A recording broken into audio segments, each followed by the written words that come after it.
এটা নদীৰ ওপৰত মই ব্লগ বনাইছিলো সেই ব্লগটো বহুতে চোৱা নাই যদিও চোৱা নাই আপোনালোকে ডেসক্ৰিপচনত লিংকটো আছে পাব বৰ্তমান সেই নদীটোৰ পাৰত মই বহি আছো আপোনালোক কিছু এটা অংশ দেখুৱাম সেই নদীটোৰ কিছু অলপ দেখুৱাব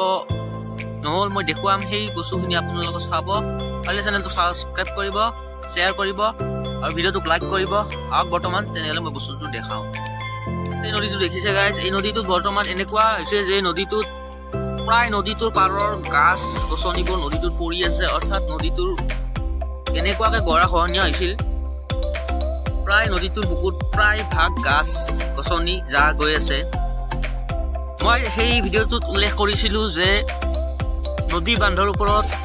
এতিয়া যদি কিবা এটা ব্যৱস্থা কৰে তেতিয়া কৰিব পাৰে নহলে বানপানীৰ টাইমত কৰি লাভ নাই ইমাৰ্জেন্সি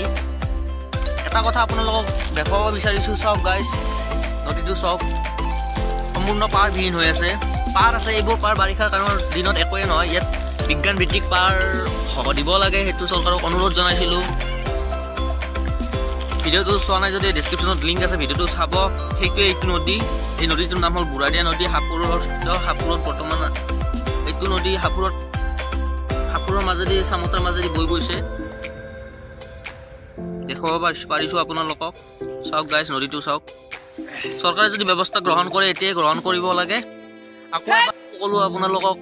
অনুকুৱাই দিলো দেখুৱাই দিলো যে নদীটো বান্ধটো হোৱাৰ প্ৰয়োজন আছে আৰু বেলেগ নদীবোৰৰ বান্ধবোৰ এতিয়া যদি কৰে তেনেহলে ভাল হ'ব